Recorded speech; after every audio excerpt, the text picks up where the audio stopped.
नमस्कार। श्रीमद् वाल्मीकि रामायण अखंड पाठ में आज हम पढ़ने जा रहे हैं आरण्य कांड से 20वां सर्ग यानी कि विंशः सर्ग। और इस सर्ग में श्री राम द्वारा खर के भेजे हुए उन 14 राक्षसों का वध होगा जो शूर्पणखा की रक्षा के लिए या शूर्पणखा के हिसाब से बदला लेने के लिए खर ने भेजे थे। तो चलिए प्रारंभ करते हैं आज का अध्याय।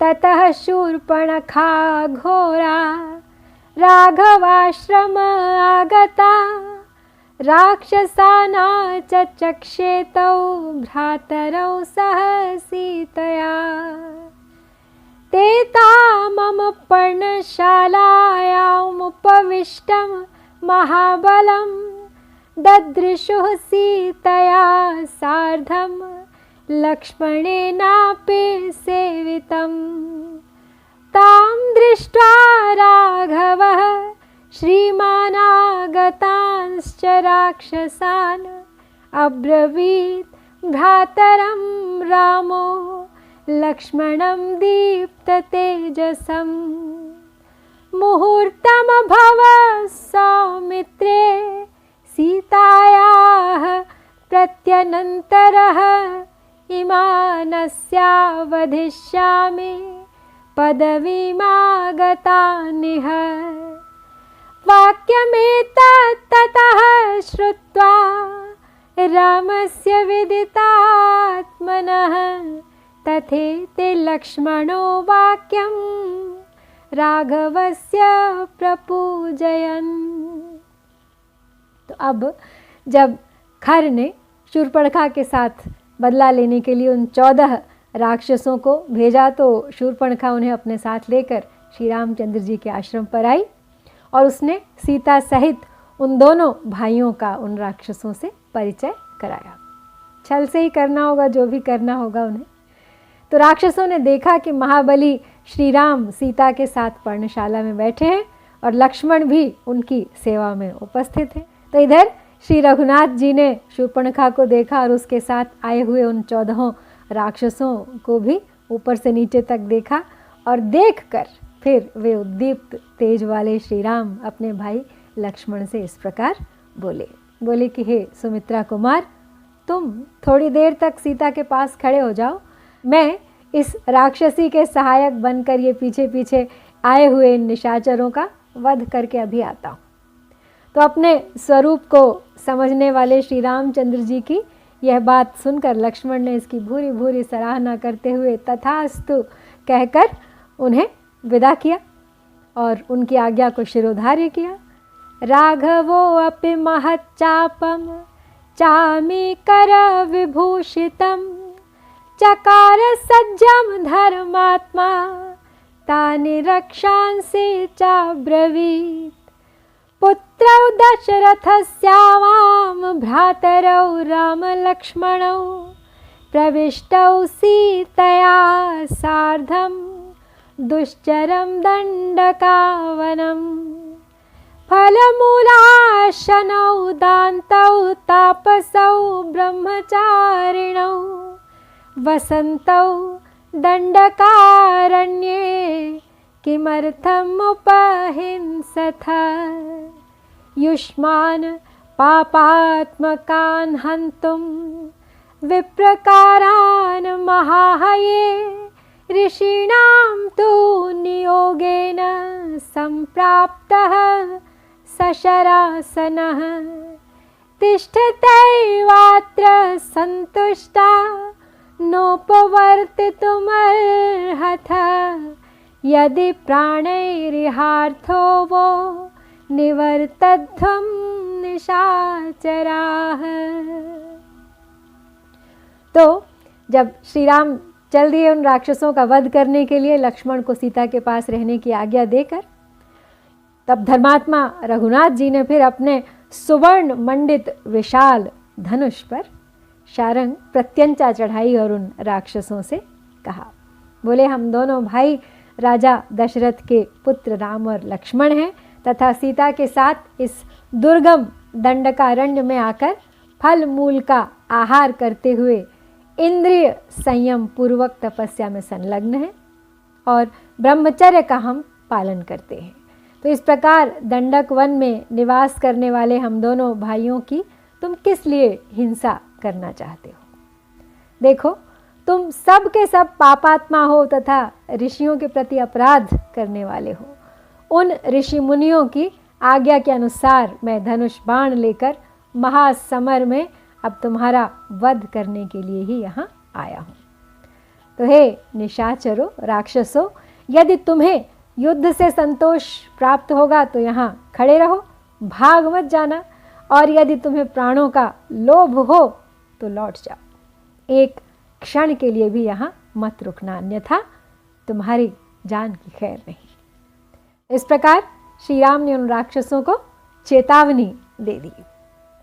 तस्य तद्वचनं श्रुत्वा राक्षसास्ते चतुर्दश ऊचुर्वाचं सुसंक्रुद्धा ब्रह्मघ्नाः शूलपाणयः संरक्तनयना घोरा रामं संरक्तलोचनं परुषा मधुरा भाषं हृष्टा दृष्टा पराक्रमम् क्रोधमुत्पाद्य नो भर्तुः खरस्य सुमहात्मनः त्वमेव हास्यसे प्राणान् सद्यो अस्माभिर्हतो युधि काहिते शक्तिरेकस्य बहूनां रणमूर्धनि अस्माकमग्रतः स्थातुं किं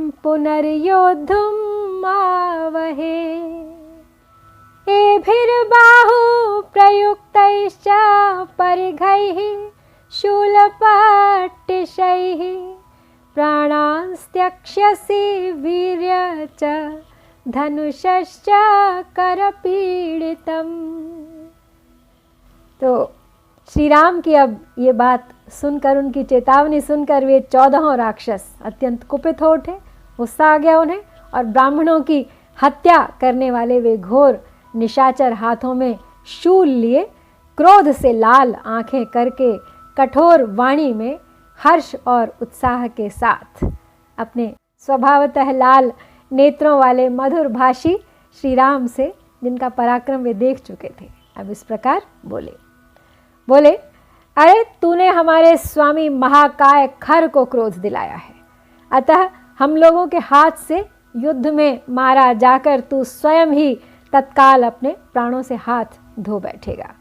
हम बहुत से हैं और तू अकेला है, तेरी क्या शक्ति है कि तू हमारे सामने रणभूमि में टिक सके, खड़ा भी रह सके, और फिर युद्ध करना तो दूर की बात है। तो हमारी भुजाओं द्वारा छोड़े गए इन परिघों, शूलों और धनुषों को, बल पराक्रम के अभिमान को तथा अपने प्राणों को भी एक साथ ही तू त्याग देगा।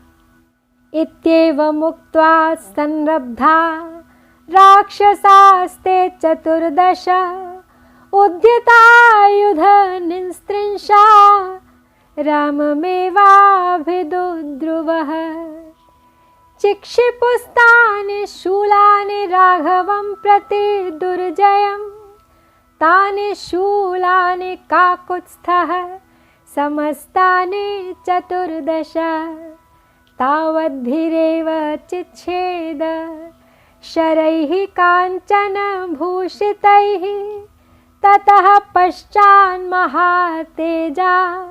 नाराचान सूर्य सन्निभान जग्राह परम क्रुद्धश्चतुर्दश शिलाशितान गृहीत्वा धनुरायम्य लक्ष्यानुद्दिश्य राक्षसान् मुमोच राघवो बाणान् वज्रानिव शतक्रतुः ते भित्त्वा राक्षसां वेगात् वक्षांसि रुधिरप्लुताः।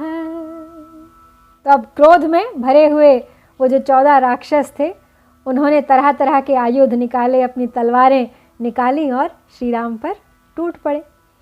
उन राक्षसों ने दुर्जय श्री राम पर, राघवेंद्र पर वो अपने धनुष से तीर वीर चलाए, तलवार चलाई, लेकिन श्री राम का वो कुछ न बिगाड़ सके। अपने उन समस्त 14 शूलों को उतने ही सुवर्ण भूषित बाणों द्वारा श्री राम ने काट डाला।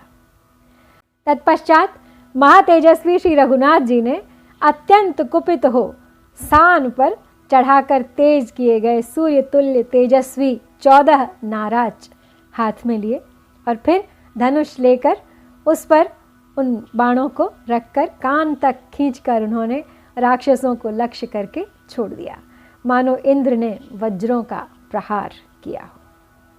विनिष्पेतुस्तदा भूमौ वल्मीकादिव पन्नगाः तैर्भग्न हृदया भूमौ छिन्नमूला इव द्रुमाः निपेतुः शोणिता स्नाता विकृता विगता सवः तान् भूमौ पतितान् दृष्ट्वा राक्षसी क्रोधमूर्छिता उपगम्य खरं सातु किंचित संशुष्का शोणिता पपात पुनरेवार्ता सनिर्यासेव वल्लरी भ्रातुः समीपे शोकार्ता ससर्ज निनदं महत् सस्वरं मुमुचे बाष्पं विवर्ण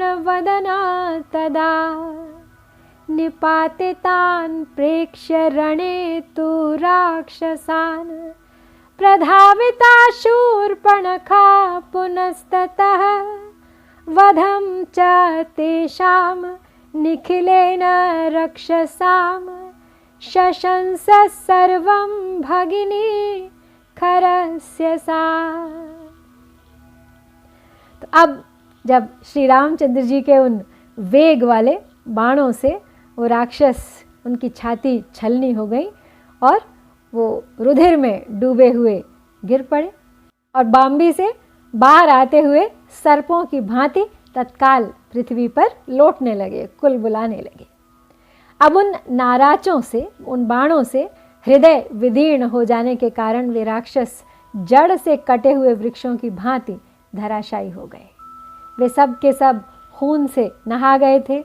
अब उनके प्राण पखेरु बस उड़ने ही बाकी थे। उन सबको इस तरह से पृथ्वी पर पड़ा देखकर वो राक्षसी तो क्रोध से मूर्छित हो गई, उसकी तो सभी आशाएं धूमिल हो गई और खर के पास वो पुनः जा पहुंची, आर्त भाव से जाकर गिर पड़ी और रोने लगी। उसके कटे हुए कानों और नाक का खून अब तक सूख चुका था, इसलिए गोंद युक्त लता के समान वो प्रतीत हो रही थी। तो भाई के निकट शोक से पीड़ित हुई शूर्पणखा बड़े जोर से आर्तनाद करने लगी और फूट फूट कर रोने लगी, आंसू बहाने लगी। उस समय उसके मुख की कांति बड़ी फीकी पड़ गई थी, सारा उत्साह उसका नष्ट हो गया था उनका रक्त पीने का। तो रणभूमि में उन राक्षसों को मारा हुआ देख खर की बहन शूर्पणखा पुनः भागी भागी अपने भाई के पास आई और सारा वृत्तांत जो था, किस प्रकार से श्री राम ने इन 14 का वध किया, सब खर को कह सुनाया। तो इस प्रकार श्री वाल्मीकि निर्मित आर्ष रामायण आदि काव्य के अरण्य कांड में ये 20वां सर्ग यहाँ संपन्न होता है। इत्यार्षे श्रीमद् रामायणे वाल्मीकिये आदि काव्ये अरण्य कांडे 20 सर्ग। ओम श्री सीतारामचंद्राभ्याम नमः।